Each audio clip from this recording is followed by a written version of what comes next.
Let's bring it to life. Jeanette W. Johnson, speaking truth on the mind. For the hurting, for the healing, for the ones unheard. She gives the voiceless power through every word. Justice and purpose, changing the room, breaking the silence, making hope bloom. First and third Mondays, come sit for a while. Truth with strength and a steady smile. Let's talk about it. Let's talk about it. Jeanette on the mind, and the truth stays solid. Let's talk about it. Let's talk about it. Voices rise here, and the pain gets heard. Stories of courage, trauma to triumph, wrongful conviction. She won't be quiet. Systems divide, but she stands beside. Community rooted, healing inside. Every voice matters, every name can sing. Hope gets louder when the people bring. Let's talk about it. Let's talk about it. Jeanette on the mind, and the truth stays solid. Let's talk about it. Let's talk about it. Voices rise here.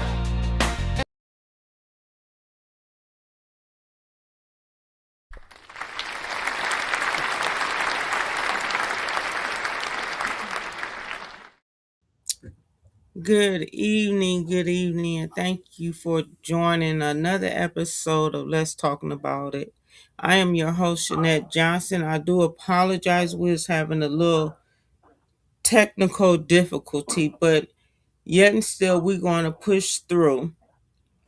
We're not going to be on long, but tonight I do have a guest with me. I haven't heard from my brother in a long time. Casey Woodard is here with me on tonight, and we're just gonna just be shooting the breeze this evening. Casey, how are you doing this evening? I'm blessed and not stressed, for sure. Even being in my circumstance and situation, I don't let it knock me down, and I don't let it bring me down. And I just gotta give all praise to God and keep on lifting me up and building me up into a better individual than I was when I came in here. That's good. So we was just, as I was trying to get everything up and going, we have been talking about your health and some other things. So um since we last talked, have anything changed?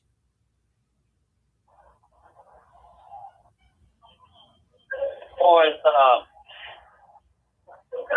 how you say life is license, Uh, you navigate your circumstances, situations as they come up, and you still push forward. No matter what you go through in life, you still try to find a path to be able to push through it and to grow from whatever that experience is that God is taking you through at that particular moment. And like I said, having gone through last year with the death of my mother, January 11th, and my brother passed of cancer May 15th.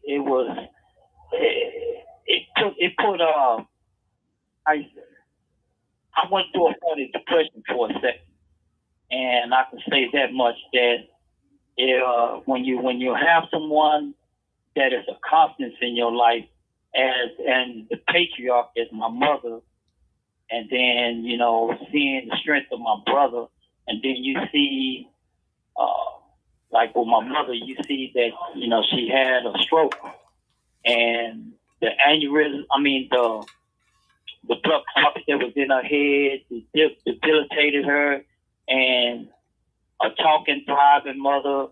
Then she's not there no more, and then you know it happened on my birthday. That's the crazy part. She went into the hospital on December 28th. I talked to her in the 29th. She had a stroke, and I wasn't able to hear that voice no more. Baby, mama loves you. I always know that. That was the last thing I heard her say on my birthday. And she said, I gotta go to the hospital. I'm not feeling good. And then you know how you get them voices in your head that talking to you. Right. And then the voice said, it said, be prepared. It's not going to be the same as it once was. And that's exactly what the voice was saying in my head. And I wasn't thinking about it. I'm like, nah, I'm tripping. And that happened the next day. And just to be in this situation and then still try to be a strength for my sisters, after that. Then my brother going through the cancer, and the cancer was in his throat. He could barely drink water, anything, and it took him 2 months to succumb to the cancer, and he couldn't even eat. That's without food, barely drinking water. He couldn't drink anything that it wouldn't stay down. So listening to these things and my sisters being right there with his wife at the particular time, and just hearing that. But I'm here. But the only thing I can be is a voice of comfort for my family and where I'm at, my position, but just to be there to talk them through it, But I feel like that where I'm at, that that it made me just reevaluate my life, my choices, decisions that I made, because I didn't have to do what I did, but I done it because I was selfish, I was prideful, and I was confrontational. And then I look at now, it doesn't seem like it's working because I wasn't there with her and my sisters and my siblings when they were going through that process of family members passing. And then I said that, you give yourself these self-talk and stuff, and then, how can I better my situation from this? What was my thinking during the time that I went through these things? And like I said, you go through these having a grown man temper tantrum. Right. I had a grown man temper tantrum, and I was in control of myself, and I allowed my inner child to take over the situation. My thinking, my logic, everything got irrational. And when you let the irrational side and you let your emotions dictate the things that you do, it's always gonna come to a failure. But there's growth in the midst of pain. And my mother, it really made me take a transition to want to be different. I don't want to be the same individual that makes the same mistakes and doing this Ferris wheel or being in a hamster wheel of a repeat cycle of the things I've done in my life and not being a grown man, a human being that acts off of logic and not off emotion. So, do you think that God set you down for a reason? Since you said you was have you always been like that, where you never thought stuff through, or as they would say, a hot-headed person? I can say that each incident that I've ever done that caused me to take these unwanted trips, because these are trips you're taking. But during these trips in prison that you're taking, there's always lessons that you get behind these things. But you don't get it at a particular time because sentences be too short for you to grow and stuff. So you get caught up in prison games, prison activities, mindset. But when you really learn the lessons down here, I can say that I'm a little bit different from other individuals because I seek education, I seek to better myself, but all I do with implementation of the life skills that I'm trying to gain from the failures of my walk. Like I said, everybody got faults, and the things that I chose to do, I own up to all that because that's just part of it. Yes, me being hot-headed, I can say that I let things pile up without addressing the actual issues. I let things pile up, and I had no release mechanism towards the stress aspect of it, and the building up of the anger, not dealing with it in a positive light, and that's the growth part of things. And what you say is, I allow my thought process to filter on the things that I've done, and I filtered on those for a while, and then as I'm thinking about it, I set it to the side. But yet, I never addressed the issues, and then it kept piling up where I got in my feelings. And once I got in my feelings about something, the way that I react to it, brought on the behavior. Well, okay, I got out of line, Right. because I allowed my feelings to get overwhelmed where I never addressed the issue in the first place. I had no positive way to release the things I allowed to build up on me, and then what I call that individual that come out of it, I just be real, I call them berserker man, because or the effort dude. Because once you say effort, if anything goes. It's like, okay, this is what you want. This is what you want to bring out of me. So you bring them out. And how you say when people go to beast mode on stuff, but you allow this person to come out when you feel like that you want to deal with the physical side of the inner turmoil that you had built up from whatever you do. You allow the individuals whom you're around to put that on you to want to release it on them now. Because sometimes it's like people take kindness for weakness. Right. And when you're doing things and you're trying to be strong about it, and you're trying to deal with it in an intellectual manner or in a proper way, some people don't relate to that because they take you as being a half-hearted or a pushover. So you by you saying that because of course you down in Texas, and we just had that high profile case, Carmelo Anthony, that took place last week, where the young man was sentenced to 35 years into Texas State Prison. Did you follow his case, or do you know somewhat about his case? Because you were saying how basically people was poking a bear, and then once you just say um they kept poking at you, and then you just like forget it, this is you gonna fist to give them what they wanted.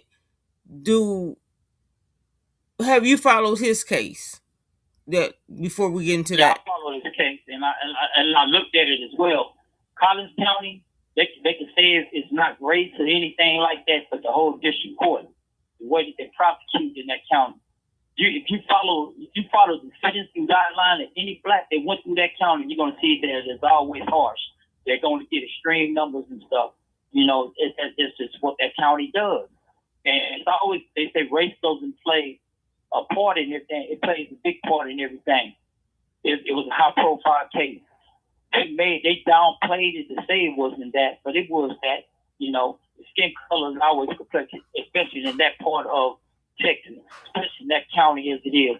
And I'm not condoning the violence or anything that happened. It's a tragedy because they still young men, and both of their families went through some traumatic things with the loss of a son. And then you get a loss of a son forever. You get a loss of a son for a portion of time. He still got a time to rebuild life with his family, but yet it still was racial. You know, no matter how you try to do it, any other man wouldn't go through the things he did. Yes, you punish him for what he did, but you gave him a harsh sentence. You know, without looking at the fact that it edged on with a bigger individual. This individual was bigger than him. You know, and he was racially outnumbered. You know, and that's the point. Texas always gonna try to make it look like it's not that.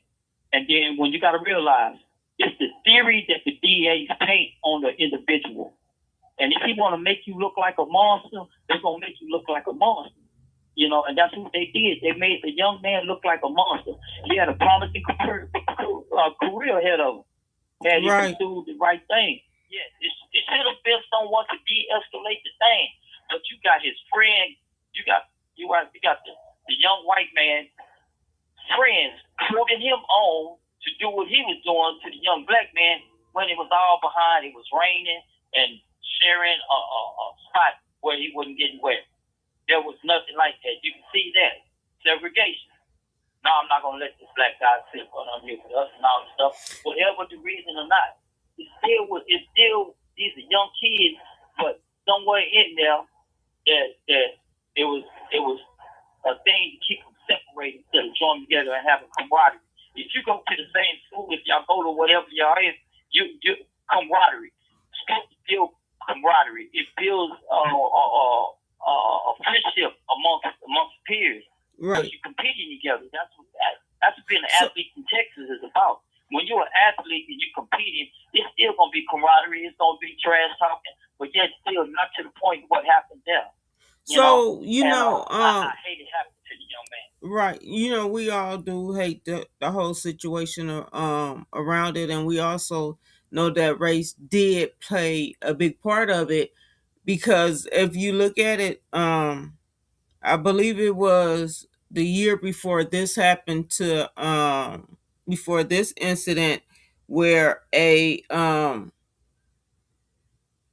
another student from a different school, same county, different ethnicity, that got unalive. He was Hispanic, and the other one that unalived him was Caucasian.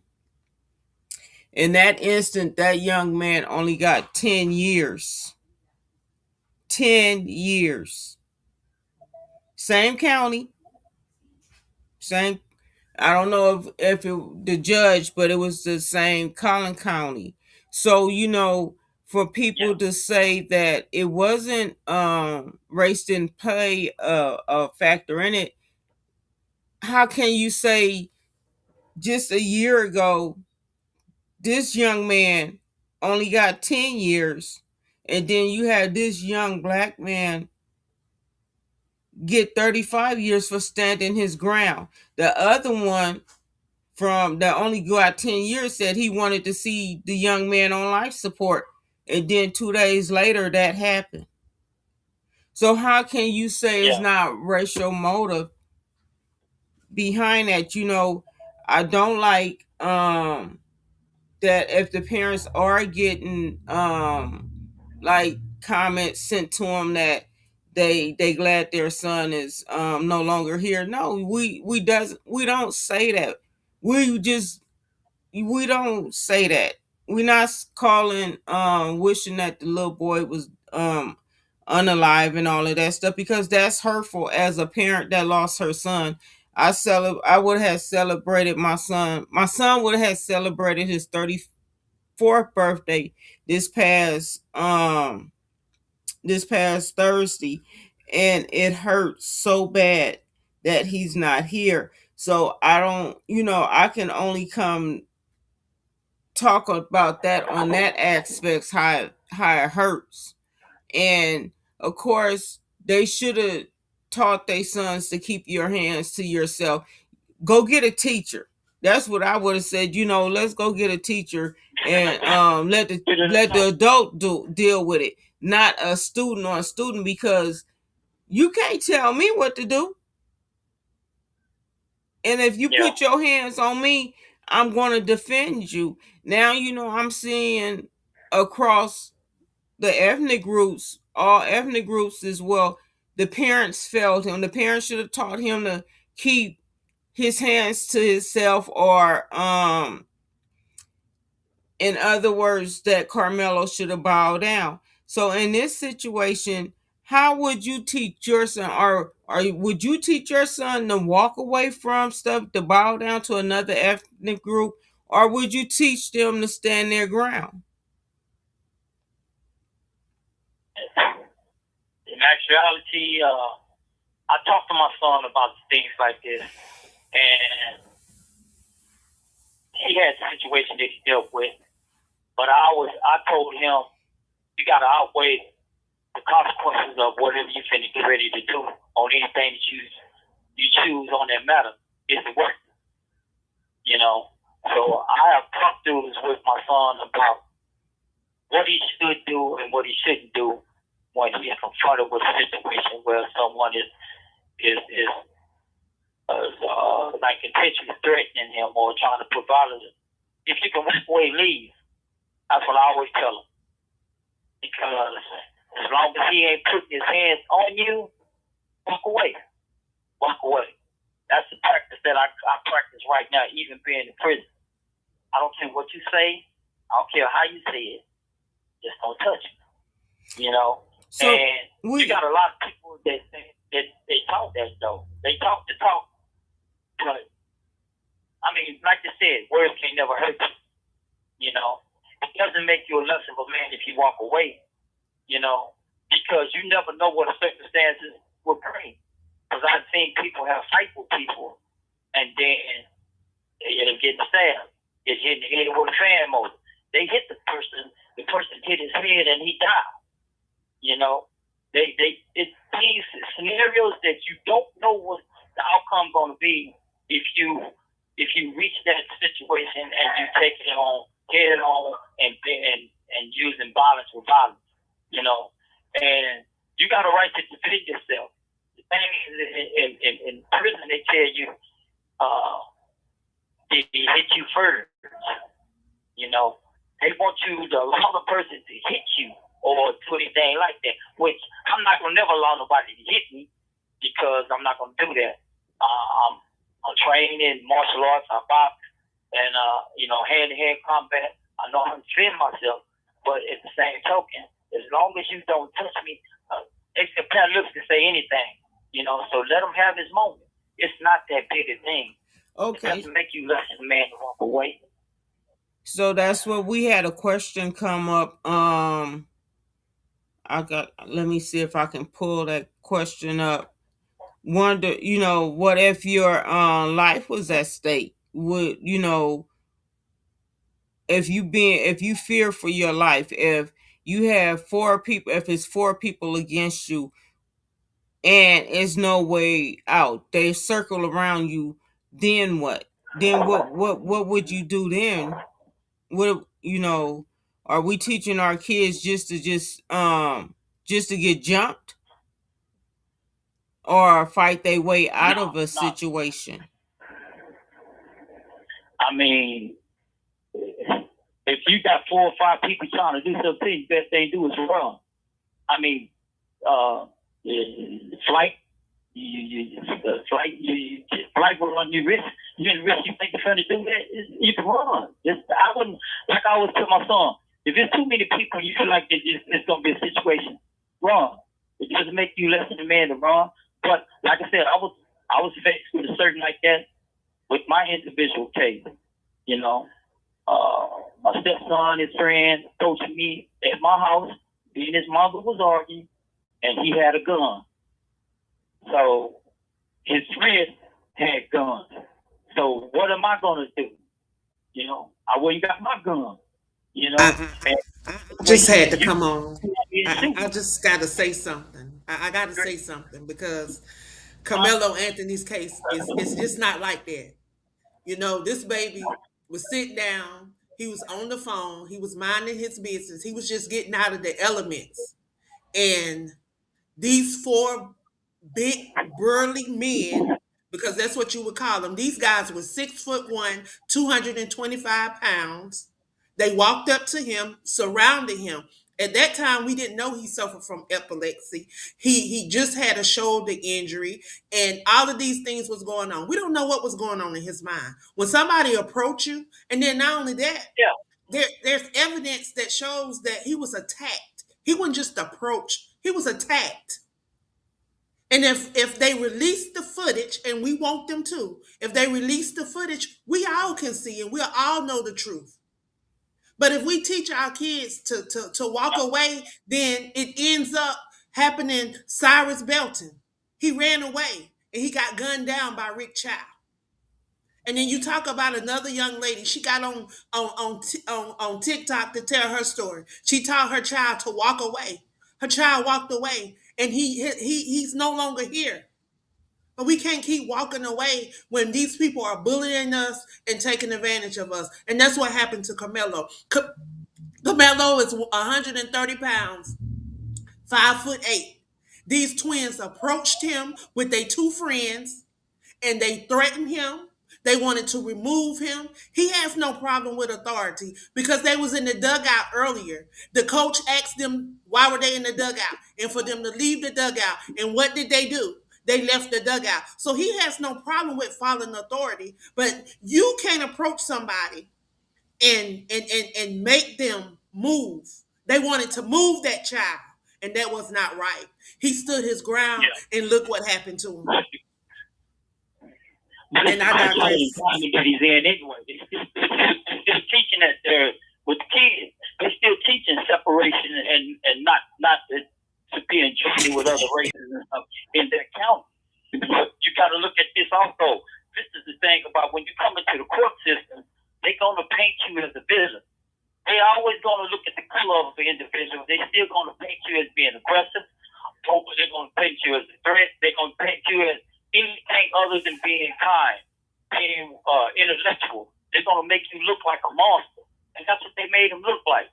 You know, you're not gonna be the same individual. Once the prosecution paint a theory about you of who they feel like the jury is going to convict you on, because they get to paint this narrative about who they feel like that you are in order to get a conviction. It ain't about doing right or wrong. First thing of the prosecution is supposed to look for everything for both halves. If there's something that's beneficial to us to prove your innocence, they're supposed to give it to you. They're supposed to help you. They don't do that. There's no justice in the justice system. It's always an injustice when it comes to us. We're not going to get the fair shake. A black man is not going to get the fair shake in the justice system of Texas. It's just how it is. And it's been like that for a long time with a lot of us that got these long, extended sentences that they didn't give us. These harsh punishments they give us. It's never going to be right for us. And that's what they need to do. Got to fix the system to be fair, to be impartial, instead of being racist advised on all the points and all the time when it comes to individuals doing certain things that this young man was put in. You say he was put in a situation where he had to defend himself. He never had a chance. He never had a chance. It was You know a what I mean? setup from the beginning. It was a setup from the beginning. It was a straight setup. They coached those kids. They told those kids what to say. They got on the stand and they lied. And then they were caught in lies. They're going to do that. They were caught in lies, and they still allowed them to go forth with those lies. Eddie P got on the stand and said he didn't know Carmelo when he was the one that invited Carmelo up under the tent. He was the one over there talking to Carmelo, and then when the defense pulled out all the pictures and showed that they knew each other and been knowing each other for a while. How can y'all go to your grandmama's birthday celebration? I mean, his girlfriend's grandmother's birthday celebration. They at the house together. They out at events together. But you don't know me? And they allowed him to sit on that stand and lie. Those people lied. And they put all of this against that baby. They never gave him a chance to tell his side of the story. Okay. He's They never gonna gave that baby a chance. he's gonna call back. Casey is gonna call us back so we can finish this conversation. He never had a chance. He never had a chance. Everything was set up against him. And that's His just defense failed him. They failed him. They did not do anything to protect that baby. They did and not that- even they did not humanize him. They made him. They allowed the prosecution to paint a narrative, to paint a picture, and they never tried to denounce that. and that's what Casey was just saying. That's what all of the black men that's in Texas that face that goes into them courtrooms. They paint them to look like monsters. They paint the black men to look like monsters. They do that in all over the I'm telling all you, over people the don't state. believe. People do not believe that these people got a handbook. They got a handbook. It is known that these people got a handbook that they operate by.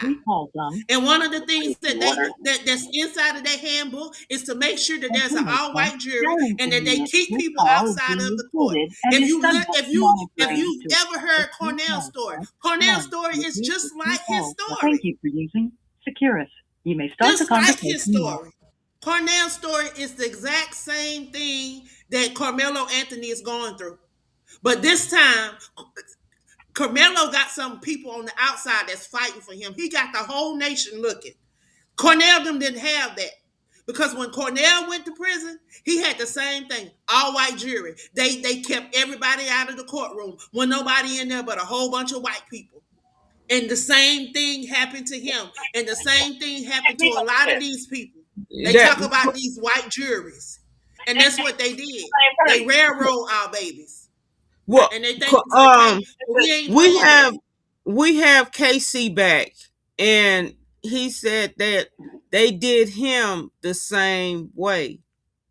They did him the same. Like that in the courtroom. Yeah, that's the thing about it. They get you. I had an attorney prior to the attorney that took over my case. The lawyer told me not to talk to nobody, don't say anything. Okay. I tell this other lawyer came to see me. I tell him I got an attorney. He said, that lawyer can't do what they can do what I can do for you in that courtroom. You're not going to see that attorney again. I'm $100,000 lawyer you get for free. The DA that's prosecuting your case, I took that job. The judge that's over your case, she's a personal friend of mine. Nobody can do for you what I can do for you in that courtroom. What he did for me in the courtroom, he got me 50 aggravated years. Things that was going on in that courtroom shouldn't have been going on. The man did not do anything for my case. He used the DA files and DA evidence to fight my case. He never brought nothing that he did no type of personal research to fight my case. He was teaching them while they was convicting me how to fight my case. There was things that was going on outside of the jury that they wouldn't let the jury know that my stepson and his friends was gang members. They told me that I could not say nothing about them being gang members. They coached them against me doing that thing. They coached the police officers that prosecuted was against me. They coached them on what to do. Everything that they do, it's like you feel, but you don't understand what's going on. I'm noticing violating my constitution, right? I know they're doing wrong. And then when he sit there and was telling them on how to do my jury charge, he was showing the DAs that they was doing wrong in the presentations that they was about to give the jury and the jury charges against me. When I start questioning him about it, he made the three of them take me out the courtroom. This is my trial, but you take me out the courtroom when you're preparing my jury charges to reflect something that you want to convict me on, and I'm hearing this from this man, and you don't want me to say nothing about it, so you escort me out while you preparing that. And then when the judge came back interfering with the fact finding of the jury, they wanted to hear testimonies of the witnesses during my trial, but they didn't get to hear the testimony of the witnesses of my trial because she persuaded them to go ahead with the fact finding and don't delay. I can't pull that information out. The court reporter can't pull it out. It's too much she has to go through in order to get it. But don't delay in your findings of the fact because they was conflicted on the testimony of one of the witnesses. Because one of the witnesses that they had, he was also somebody they had charged that I was charged against with shooting him. But he was saying that he was closer. I'm saying he's pussy. He's saying he was further away from me. My neighbor said he was right there in my driveway threatening me with a gun, that he was threatening to shoot me and kill me. And he's telling them, my neighbor, he was MP in the Air Force. He's telling them that I heard him say that I'm going to shoot you, I'm going to kill you. And then that's what they wanted to look at. They wanted to look at the neighbor's testimony and my stepson's friend's testimony. They wanted to look at both of them, but they didn't get to see that testimony. I got found guilty for this, you know. And that testimony will prove that my neighbor and my statement was the exact same thing, you know. But they do that. They don't want the truth to be coming out of anything. They're gonna always paint you as being a monster. They're gonna paint the person that's on trial as a monster. That's the whole thing about it. How can we get the conviction? And you got the whole element of the courtroom against you. If you don't know the law, they're going to use the full gun of the law against you to get the conviction that they want on you. It's not what they want out of there. Yes, that's the tragic thing, but there's no fairness in the courtroom when it comes to us as being the men of color in that courtroom, especially when you got all the right people in there against you. You know, how do you fight a system like that? It's not fair. It's not set up to be fair. You know, and I'm not crying about nothing about what I'm doing. I'm facing just the elements of what it is to be locked up in Texas.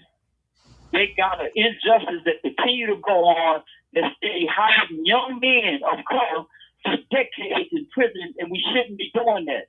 You know, the administration in Texas that's in that and that have the control of the prison system, it's like this. It's broken. It's a broken system. The system has been broken for a long time. It's time for it to be fixed.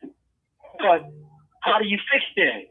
You go about fixing that. You fix it with the legislation. You fix it with the congressmen that you got in there. They got these bills that they put up for justice reform, but they don't want to do it for some reason. California stops everything when it comes to justice reform and anything. And Texas usually follows, but Texas is its own monster. It's been doing it for a long time. You know, I heard that California, a lot of states follow after California. Colorado is another state that follow after California laws. They got more. California's such things where you start getting credit, good time credit for your time now. Well, Colorado do that. They give you credit on your time and stuff. Texas, you're making this. All the jobs that you have in Texas, when it comes to the industrial aspect of it, you got to remember, prison is a corporation. It's a thing that serves. How can we access the most money out of getting so we can make profit? So we can make some kind of incentive for the investors that's in this industry, because prison is on the stock market. Everything about prison is on the stock market.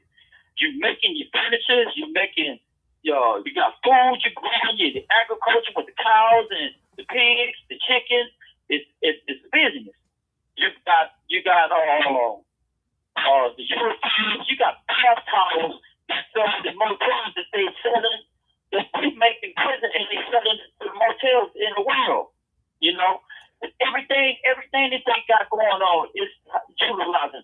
So the security tablets, everything from the movies, the content, the videos, now they come out where you can have FaceTime, but they're gonna pay. You charge me a minute, but we don't know what to charge there for to be FaceTime. It's always how can we squeeze more money out of the family? You know, we're paying for everything. Video business, you pay, you know. And even if the family comes down here to visit you, they paying up the vending machines and all that stuff. They're paying for the expensive gas right now. It's a cost on everything, you know. Prison is the only one benefiting. They're getting their pockets fat. There's no difference. Our families already is you know, been taken advantage of with the court system all the way to the prison system. Prison the pipeline. What is it? It's about to make money. How can we get money? You know. Okay, you know, I have a question for you, and I think everybody would like to know. You know, a lot of people that I had seen on Facebook on the other side that agree with the verdict that came down, and they're wishing harm against Carmelo, why he, you know, hoping that something happens to him. Can you tell us, or will he be protected, or you know, what would they let someone that have harm against, you know, have something out for him get near him? And he's not, ain't nothing gonna happen to him. He's not gonna. Only thing Carmelo got to do is go in and line himself just to him. Don't be involved in none of the gang stuff. Don't get involved in none of the prison lifestyle, the culture. Because, you know, prison has its own culture. As long as he go in there, he can still get his education. He can still pursue part of his dream, and he can come out a better man. But he got to have a mentor. He got to have someone that he can fall into that's going to help him get a path to stay on the right foot. Don't get involved with people that's going to take advantage of him. Because you got guys here that predators. You got predators that's in here, young. If you can't fight, if you can't defend yourself, yes, you got predators. You know, you got people that goes after certain individuals if they feel like take advantage of it. But you got a lot of people in here that really they take up for people like him. And you know, he just got to be able to be having the right people to point him in the right direction. He can come out to be a stronger and better man, you know. But it's up on what he invests in himself while he's in prison. You got to be willing to invest in yourself. You got to be willing to want to be better and not to come out worse. Because, like you said, prison is his own university. And it's his own. You can be whatever you want to be in here, but you gotta put forth whatever foot you don't put forward inside the direction that you type individual that you want to become. Yeah, that's how I would tell anyone. If I talk to a young like Carmelo, I would tell him first of all, and I tell his family, find something positive in the education department. He can still go to college, get his degree. He still, and after that, he can still get a trade. You know, find something to keep busy in the positive side. You know, stay away from gambling, stay away from gang members, stay away from the drugs, stay away from the homosexuality. And I mean, to say that, but it's a lot of AIDS and stuff in here.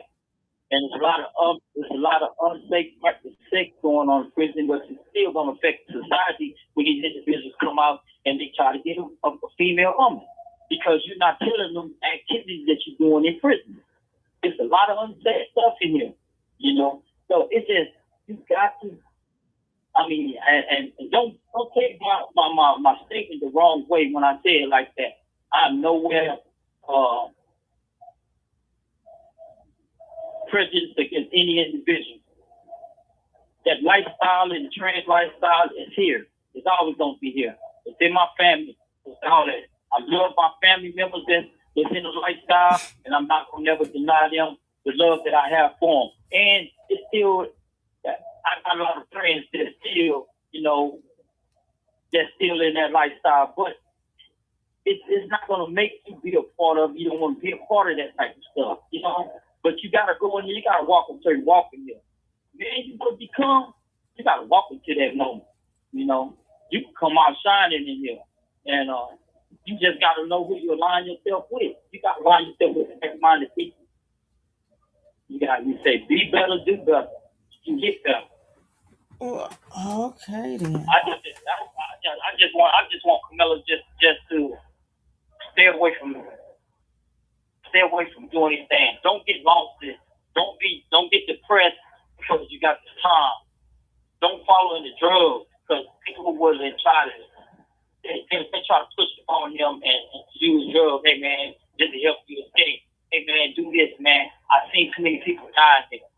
You know, last year over 28 people died on my K2 drugs. It's killing people. They need to find a solution to stop the guards from bringing the drugs to the prison. They need to find a solution to stop bringing the cell phones to the prison. It's a hustle game.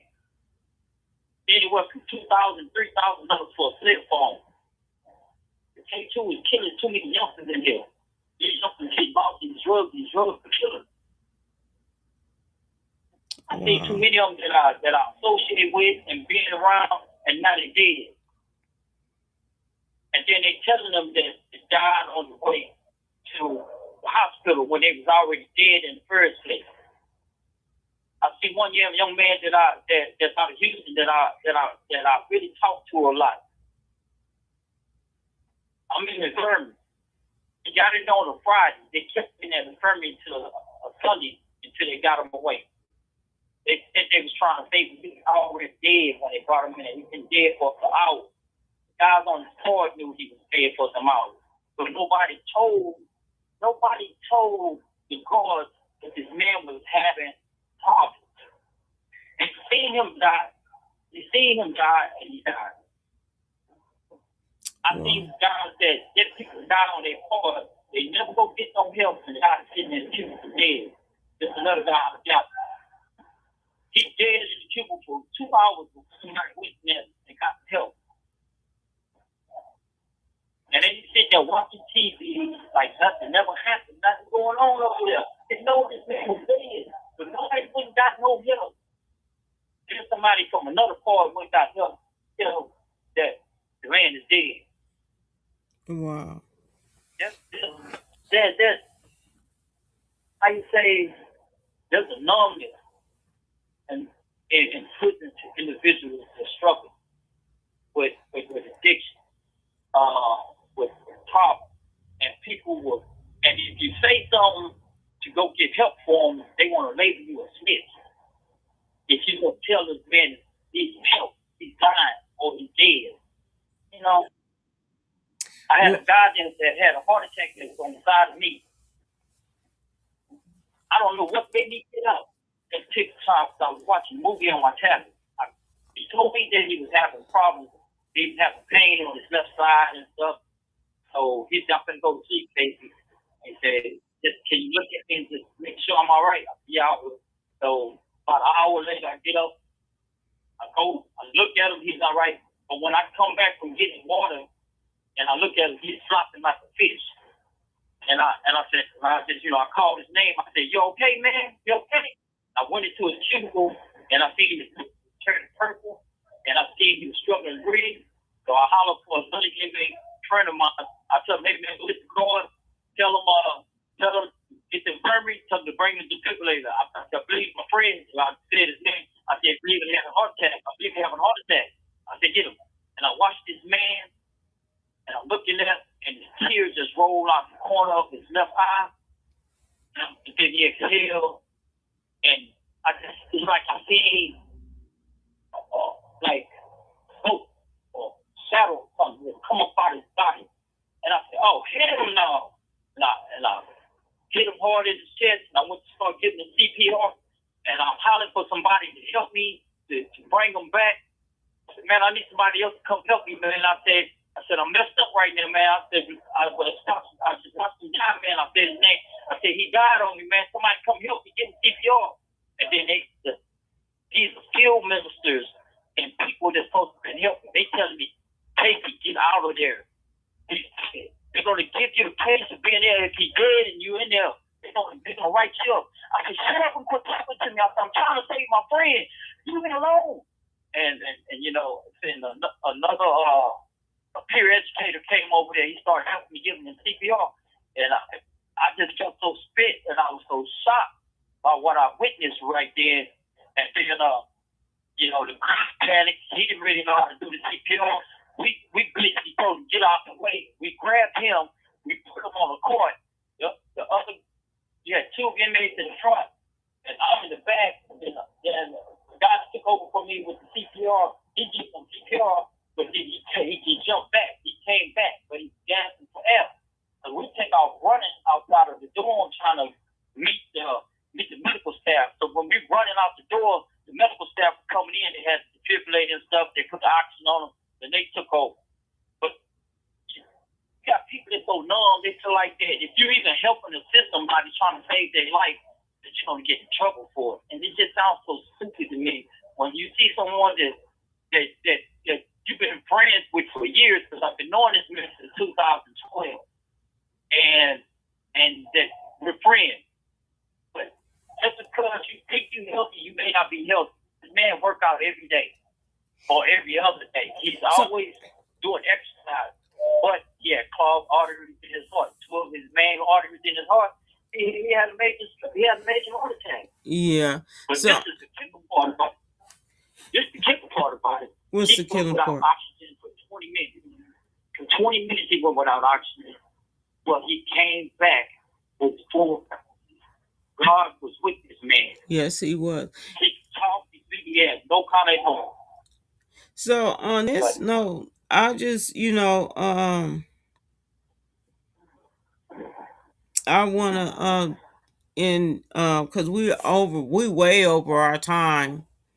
And I just want to thank you, Casey, so much for joining me on tonight, and Angela for popping in on us and stuff and getting out some questions. My question is for everyone: what do we do?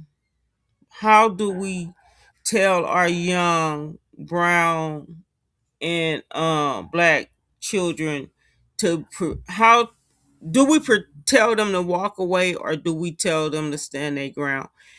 And we heard what Casey thought on it. My personal belief is that I don't want my grandchildren to bow down to no man, because we're not supposed to bow to man. The only man they're going to bow to is their heavenly Father. And if I'm wrong in that instance, then hey, so we're not bowing, because they're not inferior, or they're not more than our children. And that's what's going on now. I'm seeing a lot of different ethnic groups approaching our young black men and women. Parents, it starts in the house. You have to teach your children that everybody is not going to allow them in their space, and they shouldn't be in nobody else's space. That's it. That's it and all. Stay out of people spaces. Because some of these children are being taught to hit back. Defend themselves. Casey, do you have anything to say? Any last words? Angela, do you have any last words? I got one thing. This is what I want to say. History. Martin Luther King had a vision and dream for America. We were heading in that direction. But now America is reversing back to where we have grown, supposed to have seemed to be. It's like the racial violence being put into the consciousness of Americans. We need to look at what it is, what other country is. Being American, you're supposed to, it's a bunch of ethnicity type of groups in there. That's what it made. It's made on immigrants. That's the background of our country. But yet and still, we still want to practice this defensiveness of racism into our society, into our kids and stuff like this. Why can't we just love one another and be brothers like we're supposed to be and be countrymen instead of being it's a crime. You keep us separated and divided, and we can't really address the issues that's going on with the business that's going on in America today. Inflation, the money that's being pulled up out of here, the middle class is struggling. When are we going to start investing back into our country, into our people, and the beauty of what we're supposed to be as a nation? Let's just be Americans. Let's just love one another, be each other brothers, and stop pushing this separation between our kids and the racism, though. We need to kill the racism. That's how we need to be attacked. We attack the racism and become brothers amongst each other. Brothers and sisters, love one another. That's what God wants us to do. He said, love thy neighbor as you love thyself. When are we loving our neighbors? Is what we're doing today. And I pray God that he that young brother that just got locked up and put in prison. And I pray for his family on both sides. Angela, you have something? Yeah. So, you know, we have done everything that they've asked. You know, we have turned the right cheek, we turned the left cheek. This world was built on our backs. We not still indoctrinated. We're not still what they told us to do. We did. They told us to go to school, get an education, better ourselves, and we did that. But yet they still want to treat us like second-class citizens. They still want to keep us in a world. They want to regress us instead of progressing us. This world was founded on our forefathers' backs. Everything that was invented and created was created through us. They would not be where they are today if it was not for us. But one thing we are not our ancestors. They taught us well. The prayers and the faith that they had, it has allowed us to be able to be the people that we are today. We will not back down. We will not sit down. We will not allow this to continue.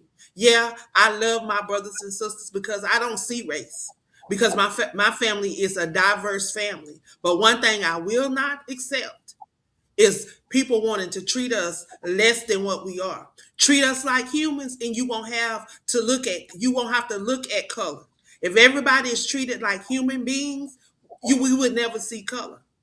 But we see that it's not happening because people want to control us. People want to do whatever they want to do to better themselves and to keep themselves in a place. But we, of course, know, Shanette, that it's more than about color. This is a spiritual thing, and it's spiritual warfare. But guess what? We ready for it.